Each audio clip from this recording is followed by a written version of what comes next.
Hello class. Today I again welcome you in the lecture series of quality management. And today I am going to discuss with you an important topic when it comes to an industry, and it is nothing but benchmarking. In this topic I will be covering the following sub aspects. Initially we will be focusing on the meaning of benchmarking, why we need benchmarking, concept of benchmarking, what are the various processes of benchmarking, types of benchmarking, and at last we will discuss the benefits of benchmarking. I will divide this whole topic of benchmarking into two lectures. In the first part we will be covering only meaning of benchmarking along with the need of benchmarking and what is the concept behind benchmarking.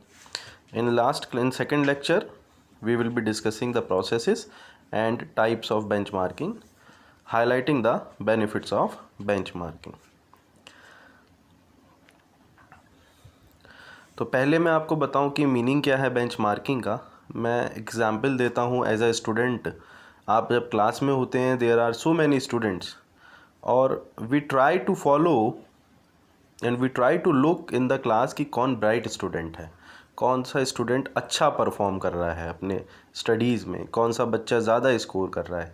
तो जो बाकी students हैं जिनको लगता है कि हम में इम्प्रूवमेंट चाहते हैं अपने अंदर, they try to follow that student जो ब्राइट है. तो वो जो कंसेप्ट है वो हम क्यों चाहते हैं, क्योंकि हम अपने अंदर एक इम्प्रूवमेंट चाह रहे हैं as a student. And we try to follow what practices, what options he is following और she is following as a student, जिससे वो ब्राइट स्टूडेंट बना है. इसी तरह से अगर बेंचमार्किंग की मैं बात करूँ विद रिलेशन टू इंडस्ट्रीज़ भी सेम प्रोसेसेस फॉलो करती हैं. अगर आपको एग्जांपल देता हूँ, टू व्हीलर की अगर मैं बात करूँ, कोई बाइक बनाने वाली इंडस्ट्री है, suppose it may be Hero, Bajaj और Yamaha. What they try to do is they try to follow the practices being performed in leading industry. तो अगर लीडिंग कोई ऑटोमोबाइल बनाने वाली इंडस्ट्री है तो हम लोग कोशिश करते हैं अपनी परफॉर्मेंस को इवेलुएट करने की उनके कंपैरिजन में ऐसी इंडस्ट्रीज़ के जो ऑलरेडी लीड कर रही हैं. And that concept is nothing but benchmarking. So in short here I had written improving ourselves by learning from others. तो हम अपने आप को इम्प्रूव कर रहे हैं, दूसरों से सीख कर इम्प्रूव कर रहे हैं. In technical terms, benchmarking is the process of improving the performance by continuously identifying, understanding and adapting outstanding practices from both inside and outside the organisation. इसमें एक बहुत इंपॉर्टेंट बात है, जैसे मैंने आपको अभी एक एग्जांपल दिया कि आप दूसरों से, दूसरी इंडस्ट्रीज से कंपेयर कर रहे हैं, you are identifying and following the best practices. तो आप अपनी ऑर्गेनाइजेशन के अंदर भी कर सकते हैं. अगर आपके वेरियस प्रोसेसेस हैं तो ये देखते हैं कि कहाँ पर हमारे किस प्रोसेस में ज़्यादा अच्छी परफॉर्मेंस मिल रही है और हमने वहाँ क्या प्रैक्टिसेस फॉलो की. तो same can be implemented to other related processes also. So this is benchmarking. Why we need benchmarking? It gives us the chance of gaining better awareness of ourselves. तो इससे हमें एक मौका मिल जाएगा कि हम अपने बारे में ज़्यादा जान पाएँ, क्या हम कर रहे हैं. मैंने लिखा है व्हाट वी आर डूइंग, कैसे हम लोग कर रहे हैं, how we are doing it and how well we are doing it, कितना बेहतर हम कर रहे हैं. Better awareness of the best means ये दूसरों के एस्पेक्ट में आ गया, अदर्स की बात कर रहा हूँ. What they are doing, how they are doing and how well they are doing.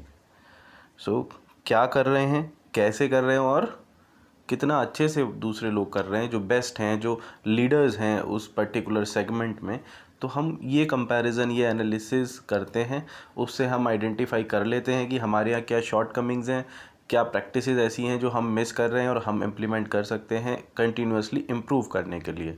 So this is the need of benchmarking. Also benchmarking की ज़रूरत क्यों है? As an external environment and market conditions change rapidly. तो आज के sudden changing environment में आपको भी मालूम है कि कोई भी टेक्नोलॉजी, कोई भी प्रोडक्ट जब आता है तो लॉन्ग लास्टिंग उसकी लाइफ नहीं होती। चेंजेस एकदम से आते हैं, कस्टमर की रिक्वायरमेंट एकदम से बदल जाती है। So in that dominant changing environment of the market, that external environment is so much complicated, so much competition is there कि आपको बेंचमार्किंग की ज़रूरत पड़ती है, क्योंकि आप कस्टमर्स के दिल में रहना चाहते हैं, आप क्वालिटी को मेंटेन करना चाहते हैं। तो इस वजह से भी आप बेंचमार्किंग को फॉलो करते हैं। Moreover it is an efficient way to make improvements. आपको कोई बहुत ज़्यादा इसमें इन्वेस्ट करने की ज़रूरत नहीं है, कोई बहुत ज़्यादा हिट एंड ट्रायल्स नहीं करने हैं। आपको सीधे कंपैरिजन करना है ऐसे लोगों से जो बेस्ट प्रैक्टिसेस को फॉलो कर रहे हैं। So it is an efficient way in that sense. Managers can eliminate trial and errors, because अब मैनेजर को भी पता है कि मुझे वो प्रैक्टिसेस फॉलो करनी है जो दूसरी इंडस्ट्रीज़ ने ऑप्ट की हुई हैं। तो मैं कोई ट्रायल नहीं करूँगा, कोई एरर्स आने के चांसेस भी मेरे कम हो जाएंगे। We can learn from others experience. It is helpful in setting realistic but ambitious targets. So there is ambition that is related with every industry. उन targets को हम achieve कर सकते हैं, realistic targets को achieve कर सकते हैं with the help of benchmarking. I hope these two terms, meaning and what is the need of benchmarking, is clear. Next is concept of benchmarking. जैसे मैंने आपको बताया बेंचमार्किंग का मीनिंग और अगर क्या इसकी नीड है क्लियर है, तो कंसेप्ट भी बहुत ईजी है।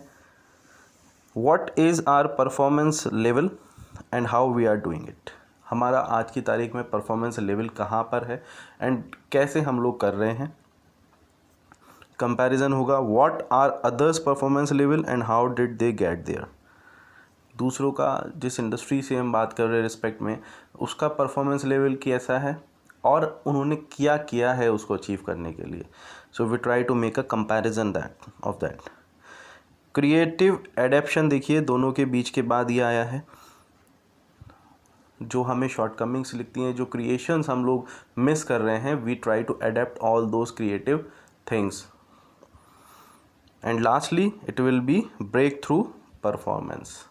सो this is the whole concept of benchmarking. अपना परफॉर्मेंस लेवल टेस्ट करते हैं, हम लोग क्या कर रहे हैं और दूसरा क्या कर रहा है, उसका परफॉर्मेंस लेवल कहाँ पर है हमसे ऊपर, और क्या वो प्रैक्टिसेस फॉलो कर रहा है।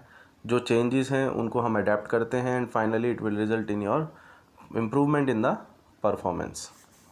So this whole lecture was regarding meaning of benchmarking, what is the need and what is the concept behind benchmarking. I hope this lecture is clear to one and all. Thank you.